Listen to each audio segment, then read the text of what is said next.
Here I was, just trying to start the next chapter of my life, when I heard the words that still make my blood boil. Here I am, the law. That's what my host Queen Bee, Karina real name Victoria Crosser shouted as she dialed 911 on my very first day moving into my new cabin. There I was, hauling boxes from the moving truck into my $500,000 lakeside dream home, when she decided my truck was a threat to community peace. Minutes later, the police showed up, questioning why I dared to unload furniture onto my own driveway. Victoria stood nearby, lips curled into a smug little smile like she just toppled a rival empire. What she didn't know was that she'd picked the wrong target, because once I get curious, I dig until I hit bedrock, and what I uncovered would blow up everything she'd built over 15 years and reveal a massive fraud that had stolen thousands from every neighbor on the street. If you've ever clashed with an overzealous hoe, you know how surreal it feels. For me,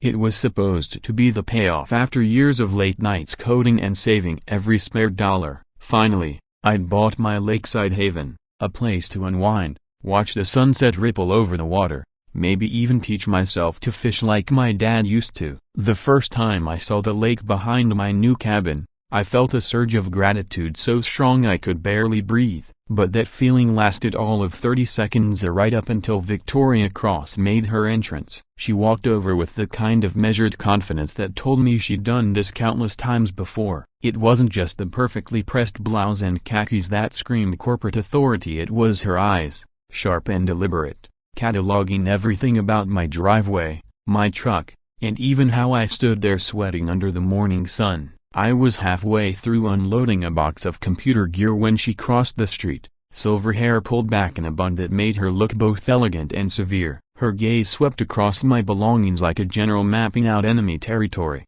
"Excuse me," she called out, her tone sharp enough to stop me mid-step. "Your truck is blocking traffic." I glanced around. The road was so empty I could hear birds chirping. My truck was completely on my driveway, not even close to blocking anything. "I'm sorry," I said, setting the box down and wiping my hands. "I can move it right now if that helps." Just trying to finish up, she ignored my offer entirely. Instead, she took out her phone with deliberate calm. 911, I need to report a traffic violation in Lakeside Meadows. I just stood there, jaw hanging open, while she told emergency services that there was a large commercial vehicle blocking the street and that the driver was uncooperative. Uncooperative? I hadn't even gotten a chance to cooperate. When she hung up, she turned to me with a smile so cold it felt almost predatory. "Welcome to the neighborhood," she said. "I'm Victoria Cross, president of the Lakeside Meadows Homeowners Association. Here I am, the law." The quiet certainty in her voice gave me chills. This wasn't a neighbor having a bad morning, this was someone convinced she could rule over me, my home, and my life.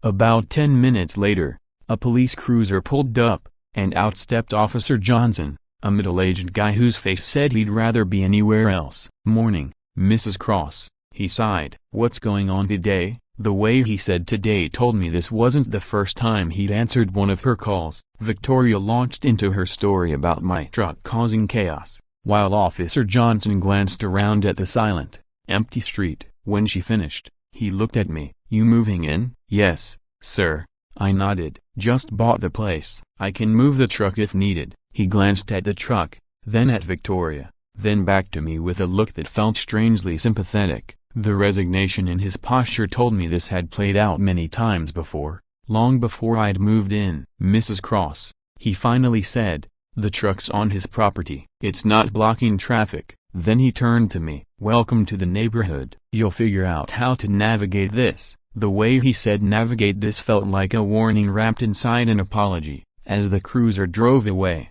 I turned back to my truck, eager to finish unpacking and shake off the weirdness of it all. But Victoria wasn't done yet. She lingered on the edge of my driveway, eyes locked on my cabin, as if silently measuring her next move. It felt like watching someone survey a property she still believed belonged to her. "Beautiful place," she finally murmured, and there was a hunger in her tone that made my skin prickle. "My family used to own all this land, every single acre." She didn't sound nostalgic, or even wistful. Her words dripped with possession, as though something precious had been taken from her and she meant to reclaim it. "All of it," she repeated, her eyes never straying from my new cabin. When she turned and walked away, my excitement drained out of me faster than water from a cracked bucket. What had I gotten myself into? If you've ever faced off against a power-hungry hoe, you know the sinking feeling. A few days later, I decided to apply for a permit to build a small dock. Nothing extravagant, just a modest wooden platform where I could sip my morning coffee or launch a kayak. Before even drafting plans,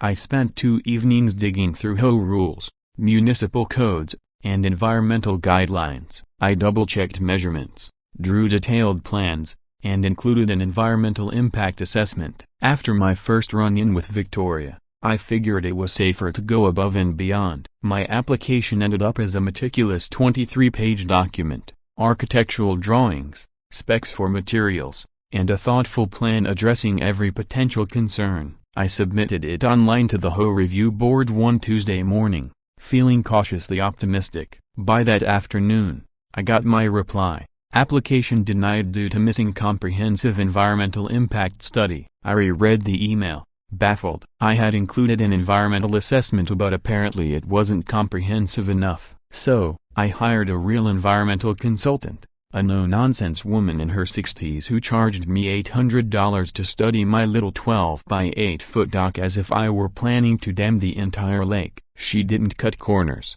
She took soil and water samples, measured pH levels, cataloged local plants and animals, and produced a 47-page report concluding my dock would have about as much environmental impact as a duck landing on a lake. She went further still, adding photographs from every possible angle, measuring water depth and current, even analyzing fish spawning patterns. She interviewed neighbors, mapped every tree within 50 feet, and charted seasonal water levels going back 5 years. It felt like NASA was planning a moon landing, all for a platform smaller than most people's kitchen tables. I resubmitted the application, attaching her exhaustive report. Surely that would do the trick.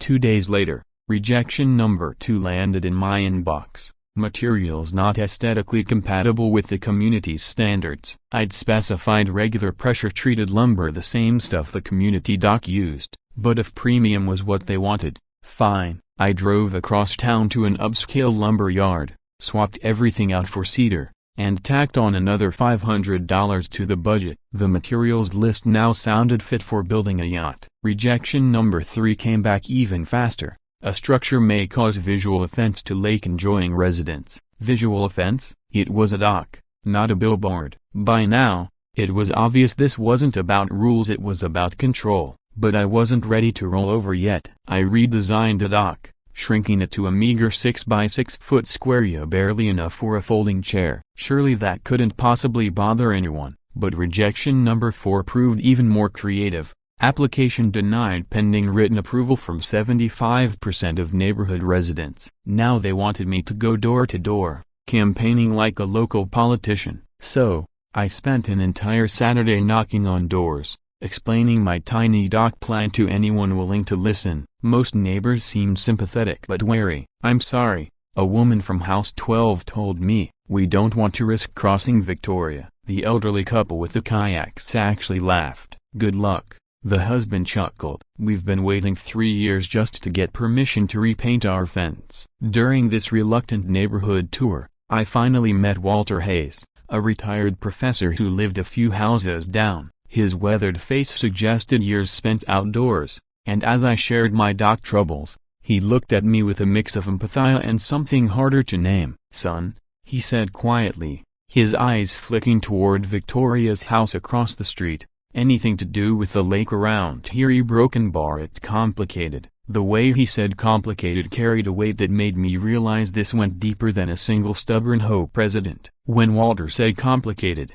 it felt like a polite stand-in for something darker. "There's history here that most folks don't know about," he added, then hesitated, as if catching himself. "But it's not really my place to say." In the end, I managed to get signatures from about 60% of the neighborhood. Not enough. According to the HOA bylaws that demanded a supermajority for any lakefront changes. It felt like a cruel game, me as Charlie Brown, and Victoria as Lucy, yanking the football away every time I got close. That's when the final email landed in my inbox. The subject line was bland enough, but the attachment labeled official HOA property map would change everything. When I opened it, my stomach dropped. According to this document, the entire shoreline belonged to the HOA, not just the shared community areas, but the whole lakefront, including the strip of land directly behind my house. I reread the file over and over, convinced I had to be missing something, but the conclusion was always the same. My so-called lakefront home apparently didn't come with actual access to the lake. Imagine buying a car, only to discover you're legally forbidden from driving it anywhere. That's what it felt like. I'd spent $500,000 for the privilege of living by the water, and suddenly it seemed I wasn't allowed to even dip a toe in. For 2 days, I pored over that map, trying to make sense of it. According to Victoria, the moment I stepped beyond my back lawn, I'd be trespassing. The whole thing felt surreal, like I'd stumbled into a bureaucratic nightmare where property rights were optional. By Thursday, I'd had enough. This was absurd, and I was going to prove it. After all, I owned a waterfront property. No home app could change that. What were they going to do? Call the police because I walked into my own backyard? Around 10 a.m., I stepped out my back door, trying to look as casual as possible. I wasn't doing anything dramatic and just strolling from the deck toward the water, about 30 feet. My plan was simple: wade in up to my ankles, snap a photo to document that I had every right to enjoy my view, then head back inside to figure out my next move. I hadn't made it halfway before Victoria appeared, as if she'd sprung out of the earth itself. 1 second I was alone, the next, she stood 20 feet away, clipboard in one hand and phone in the other, like she'd been waiting for this exact moment. "Stop right there," she shouted, her voice ringing with triumph. "You're trespassing on HOA property." She was prepared, too. In seconds, she had paperwork out, a violation notice, a copy of that ridiculous map, and her phone recording video like she'd caught a rare animal on camera. "I'm calling the police to report criminal trespass," she declared loudly enough that I noticed curtains twitching and faces peeking from windows along the street. Fantastic. My first week in the neighborhood, and I'd already become the morning's main event. "Ma'am," I said, forcing my voice to stay calm, "this is literally my backyard. I just want to touch the water. I bought lakefront property." But Victoria ignored me completely, holding up a manicured finger for silence while she dialed. "Yes, I need police response at Lakeside Meadows," she announced to the dispatcher. "The perpetrator is attempting to access restricted HOA property despite previous warnings." Previous warnings? The only thing she'd warned me about before was my moving truck blocking the road. About 15 minutes later, Officer Johnson pulled up, looking, if possible, even less thrilled than during our first meeting. By then, Victoria had positioned herself firmly between me and the lake, still lecturing her phone about community standards and rule enforcement. As soon as the officer stepped out of his car, Victoria launched into a rehearsed-sounding speech about property lines and HOA authority. "Officer Johnson," she began confidently, "this individual has been warned repeatedly about the boundaries of his property. As you can see from this official home map, the lakefront he's trying to access is designated common property. He has no right to enter, and I'm requesting that you enforce our community's rules." She handed over her paperwork like she'd done this 100 times before, and from the sinking feeling in my gut, I suspected she had. Officer Johnson studied the documents carefully, glancing between the map, Victoria, and then back at me. Broken bar. Officer Johnson compared Victoria's map to the property boundaries on his tablet, then back to the map again, his brow furrowed. Finally, he turned toward me, wearing the expression of someone about to deliver news they knew wouldn't be welcome. "Sir," he said quietly, "I need you to return to your house. I understand this is frustrating, but I have to go by the documentation I'm shown, and according to this map, you're standing on HOA property." The walk back felt like the longest 30 feet of my life. Each step was an admission of defeat, and I could practically feel the eyes of the neighborhood watching from behind curtains. Victoria stood where I'd left her, arms crossed, a small, satisfied smile playing at the corners of her mouth. She'd won this round, and she knew it. Inside, I sat by the window, staring out at the lake I could see but not touch. $500,000 for a lakefront home that came with invisible walls. It felt like buying a car with no wheels, or a book glued shut at the spine. The American dream, reduced to a bureaucratic farce where paperwork outweighed deeds and common sense. That evening, desperation sent me down a rabbit hole of property law. I read about easements, riparian rights, and something called grandfathered access. Most of it felt like legal gibberish, but again and again, I saw references to historic property rights sometimes taking precedence over newer HOA rules. It made me think back to Walter, his quiet comment about history here that most folks don't know. Maybe he knew something that hadn't made it onto Victoria's neatly printed map. Saturday morning, I found myself standing on Walter Hayes's porch, a manila folder in hand, heart pounding. I barely knew him, but there'd been something in his eyes during my petition round, like he'd been waiting for someone to ask the right question. Walter answered the door in paint-splattered overalls, coffee mug in hand, reading glasses perched low on his nose. When he saw the folder, his expression shifted from neighborly curiosity to wary concern. "Morning, Jake," he said, glancing past me in the direction of Victoria's house. "What brings you by?" I explained. "The map, the police, the absurd claim that I couldn't touch the lake behind my own home." Walter took the papers, his eyes narrowing as he studied them. Then, to my surprise, he started to chuckle, a low, knowing laugh that grew until he was shaking his head. "Well, I'll be damned," he said, setting his coffee down and taking off his glasses. "That's some creative cartography right there." Victoria always was handy with a computer. "Wait," I said, battling disbelief. "You're telling me this map is fake?" "Not just outdated," Walter replied, his voice suddenly sharp and certain. "Fake, as in, completely made up." The words hit me like a jolt of electricity. My heart started pounding. "She just a broken bar made it up?" Walter nodded toward his living room. "Come inside," he said. "It's time someone told you the real story of this place." Inside,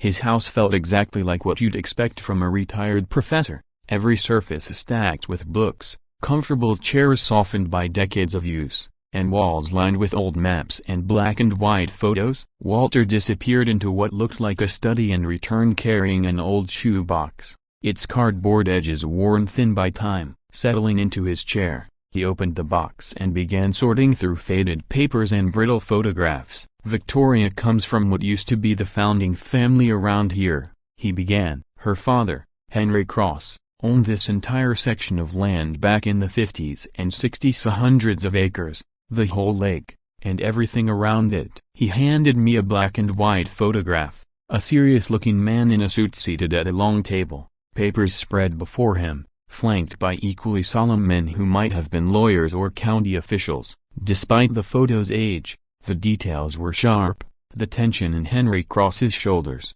the heavy lines of worry on his face. The papers on the table bore seals and signatures, documents that clearly mattered. But what truly caught my eye was something behind them, a hand-painted wooden sign, words stark even in faded grayscale, "Public Lake Access Permanent by County Order." "That's Henry Cross," Walter said quietly, as I kept staring at the sign. "And that there," he tapped the photograph, "might just be the truth Victoria doesn't want anyone to remember." Walter pointed to the man seated at the table and the photograph. "That's Henry Cross," he said. "And this was taken the day he signed over the lakefront lots." Henry's business empire had collapsed in 1963. Bad investments, legal troubles, and mounting debts that forced him to sell everything piece by piece. Walter traced the edge of the photograph with a fingertip, almost as if brushing dust off history itself. "But here's what Victoria doesn't want anyone to remember," he continued. "When Henry sold those lakefront properties,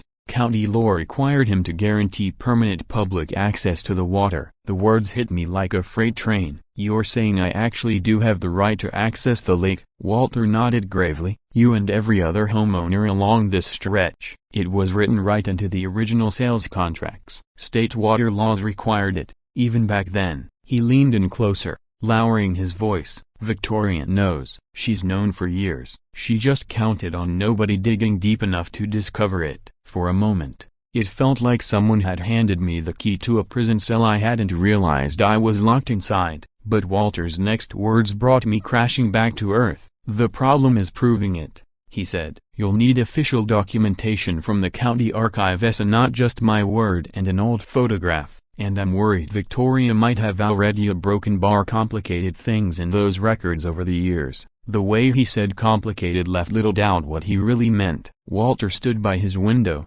looking across the yards toward Victoria's house. "I should have spoken up years ago," he admitted quietly. "But Victoria has ways of making life miserable for anyone who crosses here. A permit delays, sudden code violations, anonymous complaints to city inspectors. She knows how to work the system." Then he turned back to me, a spark of resolve in his eyes. "But maybe it's time someone with nothing to lose stood up to her." I walked home clutching Walter's photograph in my folder, my mind racing. If what he said was true, then Victoria's entire strategy was built on intimidation and deception. But proving it meant digging through county records she might have already tampered with, challenging an HOA president who seemed to have local officials in her back pocket, and risking even worse retaliation. Monday morning, Walter and I found ourselves in the dusty basement of the county courthouse. Metal filing cabinets lined the walls like silent sentinels from another era. The records clerk,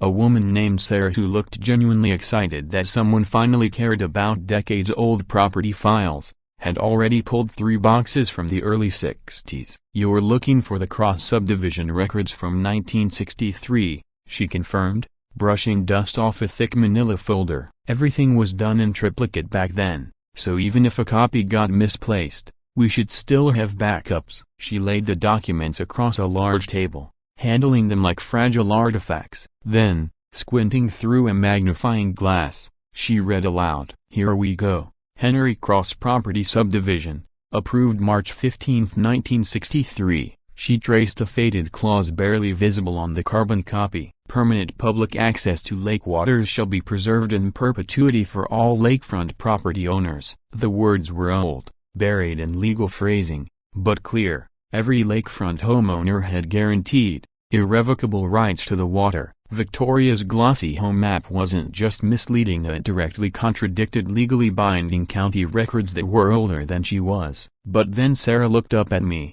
her expression turning serious. "For court purposes, you'll still need a professional land survey," she explained. "These old descriptions use landmarks of trees, stone markers that might not even exist anymore. You need modern documentation that'll hold up before a judge." She gave me the name of a surveying company that specialized in historical property disputes. When I called for a quote, the number they gave me nearly took the breath out of me. $3,000. It was everything I'd set aside for repairs and furniture, but what choice did I have? I authorized the survey and spent the next week in anxious limbo awaiting, hoping, and meanwhile digging through HOA financial reports. Since HOA finances are public records, I filed a request for Lakeside Meadows annual budgets and expenditure reports going back 15 years. What I found made my blood boil. For 15 years, the HOA had been collecting lake maintenance fees from every household in the neighborhood of $50 per month, supposedly earmarked for shoreline upkeep and aquatic environmental work. 47 households paying $50 a month over 15 years, that added up to around $47,000. But the deeper I dug, the stranger it got. There were no receipts for equipment, no signed contracts with environmental service providers, no records of any actual work ever being done. Instead, the money vanished into a vague general account, padded with categories like administrative costs and community improvements. When I tried to match those improvements to anything real in the neighborhood, nothing lined up. $47,000 had effectively disappeared, collected to maintain a lake that, according to county documents, the HOA never legally owned. I called a property law attorney to explain what I'd found. "If you can prove the HOA doesn't actually own or control the lake access," she told me, "then those fees could be considered fraud, and that opens the door to a class action suit. You could recover damages for everyone, plus penalties." The idea was electrifying, but she warned me, "Don't expect Victoria to give up easily. People running long-term scams usually have fallback plans. Be ready for her to fight dirty once she realizes you're onto her." Then came the call from the survey company late Friday afternoon. I was half distracted by a coding project, but the tone of the surveyor's voice pulled me back. "Mr. Morrison," he said, "you might want to sit down for this. My lake access was 100% legal, fully documented, and even broader than most modern easements. Essentially, I had rights almost equivalent to direct shoreline ownership." But he wasn't done. "Here's where it gets interesting," he continued. "We checked the HOA's claim about collecting lake maintenance fees. According to county records, the HOA has never owned a single inch of the lake or shoreline. They've been collecting fees for property they have no legal right to manage." His voice dropped, like someone sharing a piece of scandalous gossip. "You'd be surprised how often we see older neighborhoods where property lines gate a broken bar creatively reinterpreted." When I hung up, I felt like I was holding dynamite. This wasn't just about getting my dock back. This was about 15 years of systematic fraud that had cost every neighbor real money, a money Victoria had no right to collect. Victoria hadn't just been denying access. She built an entire scheme, turning fake authority into a steady income stream. And now, finally, I had proof. The plan that formed in my mind wasn't about winning a small personal fight anymore. If Victoria had been willing to use rules, fines, and even the police to intimidate people, then it was time to turn the system she loved so much against her. I wasn't going to stop at restoring my own rights. I was going to show every single neighbor exactly how they'd been lied to and stolen from. The next week, I put on the best performance of my life. I avoided eye contact with neighbors, walked around looking frustrated and defeated, and tried to look like someone who'd finally accepted he'd lost. Whenever I saw Victoria during her morning walks, I made sure she caught sight of me at my window, shoulders slumped, expression beaten. I wanted her to feel invincible. She fell for it beautifully. Within days, she had bright yellow HOA property and no trespassing signs staked all around the lake, marking her supposed territory like a bureaucratic wolf. She strutted up and down the shoreline on her morning coffee walks, looking utterly self-satisfied, like someone who had crushed the last bit of resistance. I watched her from my kitchen, counting the days until the truth came out. The neighbors began noticing her change too. She wasn't just enforcing rules anymore, she was acting like she owned the lake. Quiet conversations started. Why was Victoria suddenly so aggressive? Why did she seem so sure no one could stop her? It wouldn't be long before they got their answer. Word started spreading through the neighborhood. House 12 mentioned that Victoria had confronted her neighbor, questioning why she was walking so close to the water. The elderly couple with the kayaks told me Victoria had suggested they rethink their morning paddling routine. Then Victoria made the mistake I'd been waiting for. She sent me an official HOA email titled, "Final Resolution of Property Dispute." It was short, sharp and absolutely perfect for my case. "Mr. Morrison, please be advised that final cabin removal procedures will commence within 30 days. Prepare for relocation, as your current residence violates established community water access protocols. This is your final notice." Reading that felt like watching someone commit a crime in slow motion. She wasn't just threatening me, she was documenting her own illegal intimidation, complete with timestamp and electronic signature. Every lawyer I'd spoken with had said the same thing. Get it in writing. Abusers of power can't resist showing it off. And Victoria had just handed me the best evidence I could have hoped for. While Victoria kept playing queen of the lake, I started making my own preparations. I contacted a company that installed high-end security gates, the kind you see outside celebrity mansions. When they asked about permits, I told them I'd be filing directly with the county, bypassing the HOA completely. After all, when you legally own the land, HOA approval isn't required. Next, I set up a professional-grade camera system, covering every angle of my property and the lake access. If Victoria decided to escalate, I'd have everything recorded in crystal clear HD. Walter called me the night before the gate installation. He'd seen the threatening email. "Are you sure you know what you're doing?" he asked. "Victoria's got resources. She might come at you in ways you don't expect." I told him I had it under control, that sometimes the best defense is letting your opponent believe they've already won.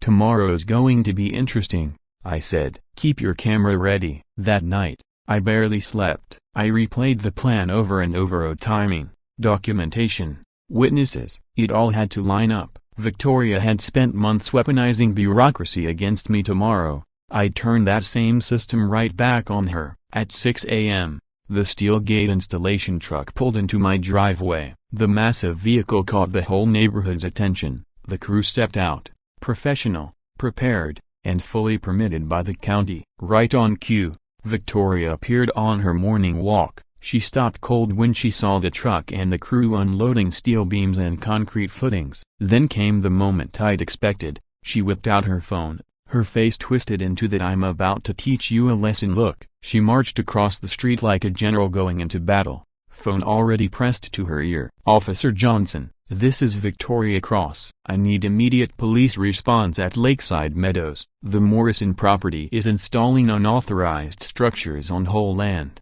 in direct violation of my explicit warnings." She made sure her voice was loud enough for everyone nearby to hear, practically announcing that war had begun. I stepped onto my porch, clipboard in hand, calm as glass. The installation crew kept working, unfazed, while Victoria paced the sidewalk, still barking into her phone and jabbing a finger at my property. "Yes, officer, I have documented evidence of prior violations. Yes, I have official HOA property maps. He's trespassing and now destroying community property." She hung up and glared at me, voice dripping with contempt. "You have no idea what you've just started," she called. "But you're about to find out why we have rules in this community." 15 minutes later, Officer Johnson arrived, looking like a man who'd rather be dealing with real crime than neighborhood politics. Still, he stayed professional, giving us both a polite nod. Victoria launched into what was clearly a rehearsed speech,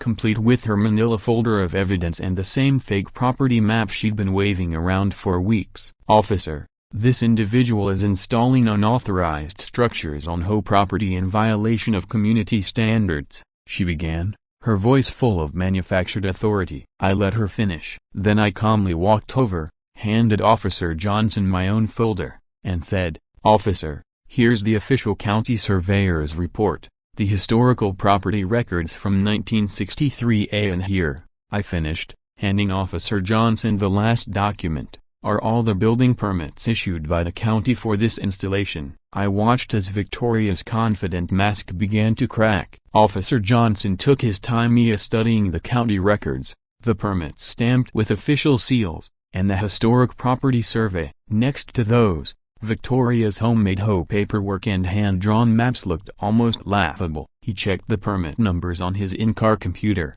compared survey lines, and flipped through the historical records Walter and I had uncovered. With each minute that passed, Victoria's posture shrank, her authority draining away. Finally, Officer Johnson closed the folder and turned to her. "Mrs. Cross," he said evenly, "according to these official county records, this is private property with grandfathered lake access rights. Mr. Morrison is fully within his legal rights to install this gate." Victoria's face turned a sequence of pale shades I'd never seen outside of Paint Sampalessa until she landed on a ghostly white. By then, neighbors had started gathering. The noise of police, construction trucks, and raised voices had drawn them out. Walter arrived carrying the old 1963 photo, grinning like someone who'd waited decades for this moment. The woman from House 12 was there, the elderly couple with the kayaks, and others who recognized me from my door-to-door visits. Victoria glanced around and seemed to realize this confrontation had just become very public. "Since everyone's here," I called out to the crowd, "there's something you should all know about our HOA fees." I pulled out another folder, this one containing my months of research. "For the past 15 years, we've all been paying $50 a month in lake maintenance fees. That's $47,000 collected by the HOA to maintain and manage the lake." I paused, letting the number sink in. Faces turned from curious to concerned. "Here's the problem," I continued, lifting the county survey and historical deeds. "According to these official county documents, the HOA has never owned the lake, not the water, not the shoreline, not even the access path, nothing." A low murmur ran through the crowd like distant thunder. Then it grew louder, fueled by anger and disbelief. "We've all been paying $47,000 for maintenance of something the HOA had no legal authority to control." The reaction was instant. "What?" shouted a woman from House 12. $47,000? The elderly man with the kayaks was already doing the math. That's over 9 grand my wife and I paid. More voices joined in. Where did the money go? What maintenance? Show us the receipts. Phones came out as neighbors started recording. In moments, half the crowd was filming Victoria's unraveling in high definition. 15 years. Yelled the man from house 18. 15 years of pain for nothing. A woman I didn't recognize stepped forward, voice shaking. My husband and I are on a fixed income. We sacrificed to pay those fees. The elderly woman with the kayaks was blinking back tears. We could have visited our grandchildren instead of paying for fake lake maintenance. Victoria tried to step back, but there was no space to retreat. Neighbors pressed closer, voices sharp with betrayal and outrage. Please, she stammered. For the first time, her voice sounded small and frightened. Yeah, I was trying to protect the community, to preserve what my father built. But no one believed her anymore. The woman from house 12 pushed forward, eyes narrowed. You weren't protecting anything, Victoria. You were stealing from us. Victoria tried to rally, raising her voice. The fees were for administrative costs and environmental protection. Administrative costs for what?